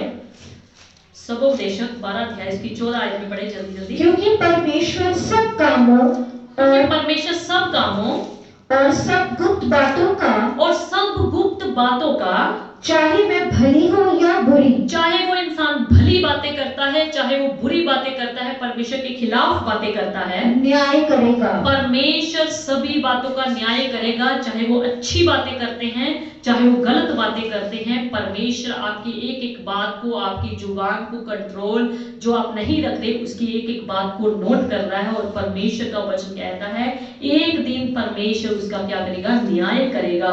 अगर हम मत्ती 12 अध्याय की 36 और 37 आयत में पढ़ें, और मैं तुमसे कहता हूँ कि जो निकम्मी बातें मनुष्य कहेंगे, और वचन कहता है कि जो निकम्मी बातें इंसान मनुष्य कहेंगे, न्याय के दिन वे हर एक उस बात का लेखा देंगे। न्याय के दिन जब अंत समय आएगा, न्याय का दिन आएगा, वो क्या करेंगे? एक एक बातों का उनको परमेश्वर के सामने लेखा देना पड़ेगा कि आपने संसार में रहते हैं इस जीव का किस तरीके से दुरुपयोग किया, किस तरीके से अच्छा प्रयोग किया। सो न्याय के दिन परमेश्वर एक एक बात का एक एक इंसान से लेखा लेंगे कि मैंने तुझे जीव जुबान दी थी अपनी महिमा के लिए, मैंने तुझे जीव दी थी अपनी उस्तत करने के लिए, अपनी प्रशंसा करने के लिए, पर तू इस जीव का गलत इस्तेमाल करता रहा। पर लिखा है परमेश्वर वो बातों का, चाहे वो अच्छी थी चाहे बुरी, वो न्याय करेगा। अगर हम भजन संहिता 12 अध्याय की 3 आयत में देखें, प्रभु सब चापलूस होठों को जो धोखे वाले होंठ हैं, और उस जीभ को जिससे बड़ा बोल निकलता है काट डालेगा। और उस जीभ से जो बड़ा बोल बोलता है, चाहे वो घमंड की बातें बोलता है, लड़ाई झगड़े की, निंदा चुगली की, दूसरों के ऊपर दोष लगाने वाली बातें बोलता है, परमेश्वर उसको क्या करेगा? काट डालेगा। सो इसलिए अपनी जीभ जुबान को परमेश्वर से कटवाएं ना, बल्कि परमेश्वर के वचन में रहकर बोले, अपनी जीभ को लगाम देकर चलें, ताकि परमेश्वर आप सबको आशीष दे और आपकी जीभ जुबान के बदले परमेश्वर आपके देह पर कलंक ना लगने दे। हालेलुया। सो वचन हमने शुरू किया था याकूब 1 अध्याय की 26 आयत। अगर हम प्रार्थना करने वाले, वचन पढ़ने वाले, दान चंदा देने वाले, सो अपने भगवे कपड़ों को पहनने वाले, सफेद कपड़ों को पहनने वाले बन गए हैं, पर याद रखिए अगर हमने अपनी जीभ पर, अपनी जुबान पर कंट्रोल नहीं किया, उसको अपने वश में नहीं किया, तो बाइबल कहती है आपकी सारी भक्ति जो है बेकार है, आपकी प्रार्थनाएं बेकार हो जाएंगी, आपके दिया गया चंदा दान व्यर्थ हो जाएगा, आपके रखे गए उपवास व्यर्थ हो जाएंगे, अगर आपने अपनी जीभ पर कंट्रोल ना किया। सो अपनी जीभ पर कंट्रोल करने के लिए परमेश्वर को कहें कि परमेश्वर तू मुझे सामर्थ्य दे ताकि मैं अपनी जीभ जुबान पर कंट्रोल कर सकूं, तू मुझे शक्ति दे, तू मेरी कमी को दूर कर। मैं चाहता हूं कि मैं इस जीभ जुबान से सिर्फ और सिर्फ तेरी महिमा करूं, जो तेरी इच्छा के मुताबिक है वही बोला करूं, जो तेरी इच्छा के मुताबिक है वही लोगों को कहा करूं, अन्यथा मैं ऐसा कोई भी शब्द ना बोलूं जिससे प्रभु जी तेरा वचन टूटे और तुम मुझसे न्याय के दिन मेरी बुरी बात का मुझे दंड दे। हालेलुया। सो वचन कहता है कि जो मुझे सामर्थ्य देता है मैं उसमें सब कुछ कर सकता हूं। बेशक दुनिया के लोग कुछ भी कहें, हम अपनी जीभ पर कंट्रोल नहीं कर सकते, पर आप उनको कहिए कि वचन कहता है कि जो मुझमें सामर्थ्य देता है उसमें मैं सब कुछ कर सकता हूँ। परमेश्वर आज के वचन के द्वारा आपको आशीष दे, आप अपनी जीभ जुबान पर कंट्रोल रखें, अपने वश में रखें, परमेश्वर आपके द्वारा दूसरे लोगों को चंगा करे। जैसे हमने पढ़ा था बुद्धिमान लोग जब बोलते हैं तो लोग चंगाई पाते हैं। हालेलुया। आपकी जीभ जुबान से ठोकर ना किसी को लगे, बल्कि दूसरों को बरकत मिले, दूसरों को आशीष मिले। अभी किसी के पास अगर प्रार्थना का कोई विषय है तो आप बता सकते हैं। सो उसके बाद हम लास्ट दुआ में चलेंगे। परमेश्वर आपको आशीष दे, आपके जीवनों में, आपके घरों में, आपके परिवारों में खुशियां दे, आप सब जन प्रभु में बढ़ते जाएं, आप सबके जीवनों में, आप सबके परिवारों में, आपके कारोबार में, आपके ड्यूटीज में, आपके बिजनेस में परमेश्वर की बरकत बनी रहे, परमेश्वर की आशीष बनी रहे और आप दिनों दिन परमेश्वर में बढ़ते जाएं। परमेश्वर आपके जीवनों में सुख शांति लेके रखे। हालेलुया। सिस्टर कविता चौहान है, इनकी मदर सुषमा के लिए प्रार्थना करें, वो ठीक नहीं है। प्यारे बाबू जी, बहन कविता चौहान की मम्मी आंटी सुषमा के लिए दुआ करते हैं। उनको आप अपने सामर्थ्य हाथों में लीजिए, उनको तंदुरुस्त कीजिए, उन पर अनुग्रह कीजिए, उनकी सारी तकलीफ से और आंटी जी को, बुजुर्गों को बचाएं और छुड़ाएं और उनको तंदुरुस्त कीजिए। बहन कविता चौहान के परिवार में भी, घरों में भी सुख शांति बरकत दीजिए, खुदा यीशु के नाम में आमीन। सिस्टर परवीन भट्टी है, उनकी फैमिली के लिए प्रार्थना प्यारे बाबू जी, बहन परवीन भट्टी के परिवार को आपके सामर्थ्य हाथों में देते हैं। उनके घर में, परिवार में सुख शांति बनाए रखें, तंदुरुस्ती दीजिए, अपना अनुग्रह, अपनी कृपा उनके ऊपर बनाए रखें। उनके पति, उनके बच्चे, उनके बुजुर्ग को अपने सामर्थ्य हाथों में रखिए। पिछले दिनों जो उनके प्रिय बुजुर्ग पापा जी की डेथ हुई, पिता परमेश्वर को अपने अपने पास बुलाया। पिता परमेश्वर पूरे परिवार को आप तसल्ली और शांति देके रखे। माता जी को भी आशीष दो, लंबी उम्र दो, सेहत में चंगाई दो, घर परिवार में सुख शांति दो, खुदा यीशु के नाम में आमीन। ब्रदर अमरजीत सिंह सियान साहब है, इनकी मम्मी के लिए, इनके भाई गुरविंदर के लिए और इनके लिए प्रार्थना। प्यारे बाबू जी, भाई अमरजीत सियान साहब को आपके सामर्थ्य हाथों में देते हैं। उनके घर की क्या समस्याएं हैं, क्या परेशानी है, पिता परमेश्वर आपसे बढ़कर कोई भी नहीं समझ सकता और ना ही किसी को पता है। पिता आप खुदा अपने यीशु के नाम में उनकी सारी समस्याओं का समाधान कीजिए। बुजुर्ग माता जी को पूरी रीति से चंगा भला रखें। परिवार घर में आप मदद करें, सहायता करें, आशीषित करें, खुदा यीशु के नाम में आमीन। ब्रदर रेणु कुमार है, इनकी फैमिली के लिए प्रार्थना। प्यारे बाबू जी, भाई रेणु कुमार की पूरी फैमिली को आशीष दीजिए। उनकी पत्नी, उनके बच्चे, पूरा परिवार, भाई बहन बंधु सब चंगे भले रहे, तंदुरुस्त रहे, तेरी कृपा उनके ऊपर मांगते हैं, खुदा यीशु के नाम में आमीन। ब्रदर गोपी गुरप्रीत है, इनकी फैमिली के लिए प्रार्थना करें। प्यारे बाबू जी, भाई गोपी गुरप्रीत की पूरी फैमिली को आपके सामर्थ्य हाथों में देते हैं। उनके हाथों के काम पे आशीष दीजिए। उनकी मम्मी, उनके पूरा परिवार, भाई बहन चंगे भले तंदुरुस्त रहें, तेरे डर में, तेरे खौफ में बढ़ते जाएं, खुदा यीशु के नाम में।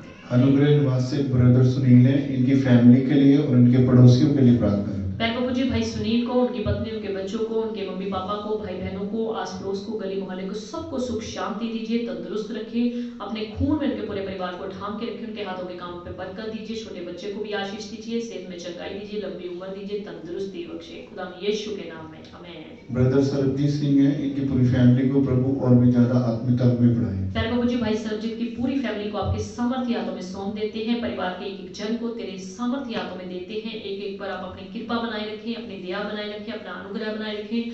पूरा का पूरा परिवार तुझ में बढ़ता जाए, खुदा यीशु के नाम में आमीन। ब्रदर कमलेश कुमार है, इनकी परिवार के लिए प्रार्थना। प्यारे बाबू जी, भाई कमलेश के पूरे परिवार को आशीष दीजिए, खुशियां, सुख शांति दीजिए। उनके हाथों के काम पे बरकत दीजिए और ज्यादा उनको अपनी नजदीकी में बढ़ाएं, अपनी सेवा में बढ़ाएं, खुदा यीशु के नाम में आमीन। मैडम शुभ्रा मिश्रा है, इनकी पूरी फैमिली के लिए प्रार्थना करें और अच्छी सेहत के लिए प्रार्थना। प्यारे बाबू जी, मैडम शुभ्रा मिश्रा जी को, सरोज मिश्रा जी को, उनके जोड़ी पर आप बड़े सुखी आशीष बनाए रखें। पिता परमेश्वर उन पर कृपा बनाए रखे। उनके बच्चे भी सही सलामत रहे, जहाँ जहाँ भी रहते हैं उनके सारे रुके हुए कार्य पूरे हो जाए, तेरी कृपा इनके ऊपर बनी रहे। मैडम मिश्रा जी को छू के पूरी रीति से चंगा भला करे, सेहत में पूरी तरह से चंगाई दीजिए, घर परिवार में सुख शांति बरकत दीजिए, खुदा यीशु के नाम में आमीन। ब्रदर रंजीत कुमार है, ये अपने नए घर बनाने के लिए प्रार्थना करें। प्यारे बाबू जी, भाई रंजीत को, इनकी पत्नी, इनके बच्चों को आशीष दो, घर परिवार में सुख शांति दे। उनके हाथों के काम पे आशीष देना। इन्होंने जो घर बनाना शुरू किया है उस पर तेरे बड़े सुखी आशीष मांगते हैं। खुदावन सारी जरूरतों को आप अपने स्वर्गीय खजाने से पूरी करें और कम से कम खर्चे में इनका बढ़िया घर बनकर तैयार हो जाए। तेरे बेटे सुखी आशीष हमेशा हमेशा तक इनके घर में ठहरी रहे, खुदा यीशु के नाम में आमीन। ब्रदर आशीष कुमार है, इनके परिवार के लिए प्रार्थना। प्यारे बाबू जी, ब्रदर आशीष कुमार की पूरी फैमिली को आपके सामर्थ्य हाथों में देते हैं। उनके घर परिवार में सुख शांति दीजिए। परिवार का प्रत्येक जन तेरे हाथों में सुरक्षित रहे, तंदुरुस्त रहे, तुझ में बढ़ते जाए, खुदा यीशु के नाम में आमीन। ब्रदर मुदेन मोहन है, नेपाल से, इनकी भाभी संगीता के लिए प्रार्थना कर दीजिए और उनके घुटने में दर्द रहती है उसके लिए प्रार्थना करें। प्यारे बाबू जी, भाई मुदेन मोहन को आशीष दो, इनके घर परिवार में सुख शांति दो। इनकी भाभी संगीता को जो नेपाल में है, खुदा उनको तंदुरुस्त रखिए, चंगा भला रखे। जो भी जिस समय अभी रहती तकलीफ है, खुदा यीशु के कोड़े खाने की मार की तरफ वो भी दूर हो जाए। बहन संगीता पूरी रीति से चंगी भली होने पाए, तेरी कृपा हो जाए, तेरी दया हो जाए, खुदा यीशु के नाम में आमीन। ब्रदर जगतार सिंह है, इनकी पूरी फैमिली के लिए प्रार्थना। प्यारे बाबू जी, भाई जगतार सिंह की पूरी फैमिली को आपके सामर्थ्य हाथों में देते हैं। प्रत्येक को आशीष दीजिए, खुशियां, सुख शांति बरकत दीजिए, खुदा यीशु के नाम में आमीन। Thank you Jesus, hallelujah, praise the Lord, thank you. Brother Rajesh Kumar है, इनके परिवार के लिए प्रार्थना करें। प्यारे बाबू जी, भाई राजेश कुमार की पूरी फैमिली को आशीष दीजिए। इनके परिवार में अपनी बरकत बनाए रखें, इनको तंदुरुस्त रखें, इनको चंगा भला रखें। हर कमी घटी को जीवन से, परिवार से दूर कीजिए, प्रभु यीशु के नाम में आमीन। ब्रदर कुणाल गौर हैं, इनके सिस्टर के हस्बैंड की हेल्थ के लिए और पूरी फैमिली के लिए प्रार्थना करें। प्यारे प्रभु जी, भाई कुणाल गौर के परिवार को आशीष दीजिए, जो भी हॉस्पिटल में एडमिट हैं भाई उनको आशीष दीजिए, उनको छू लीजिए खुदा में यीशु के सामर्थी नाम में, उनको पूरी तरह से होश आ जाए, पूरी तरह से सारी डॉक्टर की मेडिकल एड्स रिपोर्ट बदल जाए खुदा में यीशु के नाम में, और भाई पूरी तरह से तंदुरुस्त होके जल्दी छुट्टी लेके अपने घर वापस जाने पाए। तेरी दया मांगते हैं, तेरी कृपा, तेरा अनुग्रह मांगते हैं खुदा में यीशु के नाम में, आमीन। ब्रदर हर्ष है जमालपुर से, इनकी अच्छी सेहत के लिए प्रार्थना प्यारे करें। प्रभु जी, भाई हर्ष को, उनकी पत्नी, उनके बच्चे को आशीष दीजिए, सब रुके हुए कार्य पूरे कीजिए, उनको अच्छी सेहत दीजिए, अच्छी चंगाई से भर दीजिए पिता परमेश्वर, और उनका अपना घर जल्दी बनने में मदद करें। आपके स्वर्गदूत उन भाई की पूरी फैमिली के साथ, उनकी पत्नी, उनके बच्चे के साथ रहें, तेरी कृपा उनके पूरे परिवार के ऊपर बनी रहे खुदा यीशु के नाम में, आमीन। ब्रदर विशाल कुमार है, इनके घर में नया टेलीविजन आया, इसके लिए प्रभु का धन्यवाद करते हुए प्रार्थना करें। प्यारे प्रभु जी, भाई विशाल कुमार के घर में जो आपने नया टीवी लिया है उस पर तेरे बड़े सुखी आशीष मांगते हैं। वो टीवी से जो कुछ भी वो देखते हैं खुदावन तेरी महिमा के लिए देखें, वो टीवी उनके परिवार के लिए आशीषित हो जाए, तेरी महिमा के लिए इस्तेमाल होने पाए, तेरा नाम ऊंचा होने पाए। इसके बदले और भी उनके घर की परिवार की जरूरतों को पूरा कीजिए खुदा यीशु के नाम में, आमीन। सिस्टर खुशबू सिंह है, इनके पूरे परिवार के लिए प्रार्थना करें। प्यारे प्रभु जी, बहन खुशबू सिंह के पूरी फैमिली के लिए आशीष मांगते हैं, उनकी जोड़ी पर बरकत मांगते हैं, उनके घर परिवार में सुख शांति मांगते हैं, उनके बुजुर्गों को, परिवार घर को बड़ी बरकत दीजिए खुदा यीशु के नाम में, आमीन। ब्रदर अमित जायसवाल जी है, इनकी पूरे परिवार के लिए प्रार्थना करें। प्यारे प्रभु जी, भाई अमित जायसवाल को, उनकी पत्नी, उनके बच्चों को, बुजुर्गों को, परिवार घर को तेरे हाथों में देते हैं, उनके हाथों के नाम पे बरकत देना, उनको खुदा यीशु मसीह के नाम में चंगा वाला रखना, पूरा परिवार तुझ में बढ़ता चला जाए, पूरे परिवार का विश्वास दिनों दिन तुझ में बढ़े खुदा यीशु के नाम में, आमीन। ब्रदर राजकुमार है, इनके एक प्रार्थना विषय संजू देवी है, इनके पेट में दर्द रहती है और इनके गले दोनों तरफ मांस बढ़ गया है, इन्फेक्शन हो गई है, उसके लिए प्रार्थना करें। प्यारे प्रभु जी, भाई राजकुमार को आशीष दो, घर परिवार में सुख शांति दो, बहन संजू देवी को चंगा भला करें, उनके जिसमें जो भी तकलीफ है खुदावंद आपसे बढ़ के कोई नहीं जानता, अपने बेटे यीशु के कोड़े खाने की मार के द्वारा सारी तकलीफ खुदा यीशु के नाम में दूर होने पाए, और बहन को पूरी तरह से तंदुरुस्ती मिल जाए, चंगाई मिल जाए, आपकी कृपा, आपकी दया मांगते हैं खुदा यीशु के नाम में, आमीन। ब्रदर अंकित कुमार है, इनके परिवार के लिए प्रार्थना। प्यारे प्रभु जी, भाई अंकित कुमार की पूरी फैमिली को आपके सामर्थ्य हाथों में देते हैं, पूरे परिवार को आशीष दीजिए, खुशियां दीजिए, सुख शांति दीजिए, अपने वचन में, अपने अनुग्रह में बनाए रखें खुदा यीशु के नाम में, आमीन। सिस्टर परवीन रानी है, इनके पूरे परिवार के लिए प्रार्थना। प्यारे प्रभु जी, बहन परवीन रानी को, उनके पति, उनके बच्चों को, परिवार घर को, बुजुर्गों को आशीष दो, सुख शांति तंदुरुस्ती दो, अनुग्रह करो, कृपा करो प्रभु यीशु के नाम में, आमीन। सिस्टर टीना रानी है, इनके लिए प्रार्थना करें। प्यारे प्रभु जी, बहन टीना रानी को भी आशीष दीजिए, उनके पति, उनके बच्चों को, परिवार घर को सुख शांति तंदुरुस्ती दीजिए, के हाथों के काम पे बरकत दीजिए खुदा यीशु के नाम में, आमीन। आइए हम सब जन अपनी आंखों को बंद करेंगे, पहले अपने सिरों को ढक के रखें, आइए हम लास्ट दुआ में जाएंगे। स्वर्गीय पिता परमेश्वर, रहमतों के मानी आपका धन्यवाद करते हैं, आज के इस लाइव स्ट्रीम मैसेज पर अपने आप बेटे की आशीष ले ली, नेटवर्क सिस्टम में आशीष ले ली, साउंड सिस्टम में आशीष ले ली, आपका धन्यवाद। मीडिया टीम को, वर्शिप टीम को इस्तेमाल किया, आपका शुक्रिया करते हैं पिता। जितने भी भाई बहन बच्चे बुजुर्ग हमारे साथ जुड़े थे उन सब के लिए खुदा नाम बेनाम के लिए आशीष बरकत मांगते हैं, उनके जीवन के जो भी कार्य रुके पड़े हैं आपके बेटे यीशु के नाम में पूरे होने पाए, आपकी सामर्थ से वो पूरे के पूरे परिवार भर जाए पिता। तेरी दया, तेरा अनुग्रह, तेरा सामर्थी हाथ उनके ऊपर मांगते हैं, जैसे आज का वचन खुदावंद सुना गया, इनके जीवनों के लिए 100 गुना करके फल लेकर आए, ताकि अपनी जीव जुबान के द्वारा खुदावंद जो आपने हम सबको बख्शी है पिता परमेश्वर, इसके द्वारा हम केवल आप ही की महिमा करें, और हमारे मुंह से, हमारी जीभ जुबान से कोई छल की, कपट की, निंदा चुगली की ऐसी बातें ना निकले जिससे आपका वचन टूटने पाए, जिससे आपका आत्मा हमसे दुखी होने पाए पिता। एक एक को अपने कब्जे में ले लीजिए, एक एक को अपनी जीभ को कंट्रोल में, अपने वश में करने का फजल बख्श दीजिए। शैतान की दुष्ट की ताकतें जितनी भी खुदावंद की जीभ जुबान के द्वारा खुदा गलतियां कराती है, पाप कराती है, अपराध करवाती है, ऐसी सारी दुष्ट की शक्तियों को, शैतान की चालाकियों को खुदा यीशु के सामर्थी नाम में दूर करे पिता, और अपना आत्मा इनके जीवन पूरी तरह से ढेर के रखे पिता परमेश्वर। पूरी टावर की संगत को, कलीसिया को, परिवार के एक एक जन को आपके सामर्थी हाथों में देते हैं, उन पर कृपा कीजिए, दया कीजिए, अनुग्रह कीजिए, अपने सामर्थी हाथों में सबको रखे, सबके रुके हुए कार्य पूरे हो जाए, सबके कामकाज में आशीष आ जाए। जितने बच्चे पढ़ाई करने वाले हैं, बेशक इस समय ऑनलाइन पढ़ाई चल रही है पिता परमेश्वर, बच्चे पढ़ाई में कमजोर पड़ गए हैं पिता परमेश्वर, फिर भी आप अपना बल, अपनी शक्ति, अपना ज्ञान देके उनको पढ़ाई में कमजोर ना होने दीजिए, बल्कि पढ़ाई में फिर भी वो तेज बनते चले जाए, अच्छे ढंग से, ईमानदारी से, वफादारी से खुदावंद नेट की जरिए अपनी पढ़ाई करने पाए पिता परमेश्वर। जितने बच्चों के रिश्ते नहीं हुए उनको अच्छे रिश्ते, अच्छे जीवन साथी जो आपके वचन के मुताबिक है वो मिलने में मदद करें। जिनके घर बच्चे की आशीष नहीं, खुदा यीशु के नाम में स्वर्गीय बरकत उनके घर में दीजिए। खुदा उनके घर में बच्चे की आशीष आ जाए, हर प्रकार की रुकावट डालने वाली आत्मा खुदा यीशु के नाम में दूर हो जाए। जिनके कामकाज में आशीष नहीं, कामकाज में आशीष आ जाए, और जिनका अपना घर नहीं अब तक बन पाया उनका अपना घर बनने में मदद करे। और जब तक वो किराए के मकानों में रहते हैं अच्छे ढंग से किराए के मकानों में रहने का फजल दीजिए, आप में बढ़ते चले जाएं पिता परमेश्वर। अपने लेन देन भी अच्छे ढंग से वहां पर रखने पाए। तेरी कृपा सब घरों में, परिवारों में, जीवनों में मांगते हैं। अगर कोई बीमार है, कोई दुखी है, कोई लाचार है, आपसे बढ़ के कोई नहीं जानता। आपने कहा मैं तुम्हारा चंगा करने वाला परमेश्वर हूँ। अपने स्वर्गीय सामर्थी हाथ स्वर्ग से बढ़ाए पिता, और एक एक को खुदा यीशु के नाम में छू के चंगाई बख्श दो। दुष्ट के बंधन, दुष्ट की चालाकियां खुदा यीशु के सामर्थी नाम में दूर होने पाए। तेरी कृपा तेरे बच्चों के ऊपर बनी रहे। पूरे लुधियाना की, पंजाब की, हिंदुस्तान की, वर्ल्ड की कलीसिया पर तेरे बेटे सुखी आशीष मांगते हैं। आपके दास दासियां जहां जहां भी रह के पूरे वर्ल्ड में, लुधियाना में, हिंदुस्तान में, पंजाब में, जहां भी आप खुदावंद आपकी सेवा में लगे हैं उनको बहुतायत से इस्तेमाल करिए, और उनके जरिए लाखों लाखों रूहें आपके कदमों में आ जाए पिता परमेश्वर। ताकि खुदावन कोई भी ऐसा जन ना कहे कि हमने प्रभु यीशु मसीह तेरा नाम नहीं सुना, क्योंकि वचन कहता है कि हर एक घुटना प्रभु यीशु के सामने झुकेगा। हालेलुया पिता परमेश्वर, एक एक पर अपना वचन प्रकट कीजिए, अपने दास दासियों को वहां पर पहुंचाए पिता परमेश्वर, ताकि आपका वचन पूरी दुनिया में पूरी रीति से, अच्छी रीति से फैल जाए पिता परमेश्वर। तेरी कृपा तेरी दया सबके ऊपर मांगते हैं। हमारी सरकार को आपके सामर्थी हाथों में देते हैं। खुदावंद हिंदुस्तान के प्रधानमंत्री को, राष्ट्रपति को, सारे कैबिनेट मिनिस्टर्स को आपके सामर्थी हाथों में देते हैं। पढ़ने वाले बच्चों को, पढ़ाने वाले टीचर्स को आपके सामर्थी हाथों में देते हैं। किसानों को, व्यापारियों को, बिजनेस करने वालों को, सबको तेरे हाथों में देते हैं। सबको आप अपनी बुद्धि, अपने ज्ञान के द्वारा चलाएं, सबको अपने वचन में, अपने अनुग्रह में बनाए रखें। हमारी सरकार को भी बुद्धि ज्ञान से भर दे, ताकि तेरी दी गई बुद्धि के द्वारा इस देश को चलाने पाए पिता परमेश्वर। धन्यवाद इस कोरोना के कहर में खुदावन, जितने भी हमारे खुदावन लोग कार्य करते हैं, ड्यूटी करते हैं, फ्रंट लाइन में होकर अपने काम कर रहे हैं, ड्यूटीज कर रहे हैं, उन सबको आप अपने सामर्थ्य हाथों में लीजिए। उन सबको चंगा भला तंदुरुस्त रखे, कोरोना का कोई भी प्रभाव उनके ऊपर ना होने पाए। और कोरोना खुदावन यीशु मसीह के सामर्थ्य नाम में ये वायरस पूरे हिंदुस्तान से, पूरे वर्ल्ड को छोड़कर खुदावन यीशु के नाम में दूर हो जाए। और खुदावन हम जानते हैं आपके लोगों ने बहुत ऐसी गलतियां की हैं, बहुत ऐसे काम किए हैं, बहुत पाप किए हैं, जिसकी वजह से आपका गुस्सा आपके लोगों पर, आपकी प्रजा पर भड़का है पिता।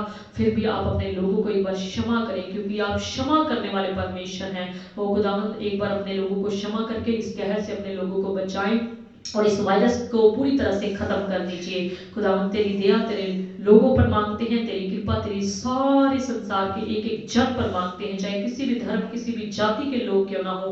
वो खुदावंद तेरी कृपा सबके ऊपर मांगते हैं पिता परमेश्वर, तेरी दया सबके ऊपर मांगते हैं, तेरा अनुग्रह सबके ऊपर मांगते हैं। धन्यवाद पिता परमेश्वर, हमारी मीडिया टीम को, वर्शिप टीम को, खुदावंद सारे लोगों को, सारे सेवादारों को आशीष दो, खुशियां दो, सुख शांति दो। सब अपने घरों में तंदुरुस्त रहे, चंगे बने रहे और सबसे बढ़कर तेरे डर में बने रहे। धन्यवाद प्रभु जी, आपने हमारी दुआ को सुन लिया है, क्योंकि हमने इस प्रार्थना को आपके प्यारे बेटे, हमारे मुक्तिदाता खुदा यीशु के नाम से मांगा है पिता, आमीन आमीन। तो परमेश्वर की शांति आप सबों के साथ बनी रहे। परमेश्वर आपके घरों में, परिवार में खुशियां दे, तसल्ली दे। आप सब जन प्रभु में बढ़ते चले जाएं और प्रभु का वचन आपके जीवनों में पूरी तरह से कार्य करे। अभी हम संडे को मिलेंगे, संडे को 12 बजे।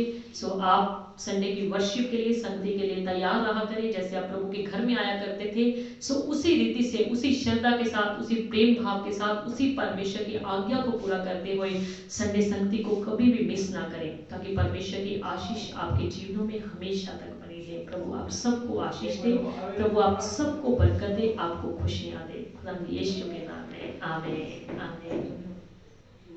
दिवाली के लिए बोलना था, कोई ऐसा ना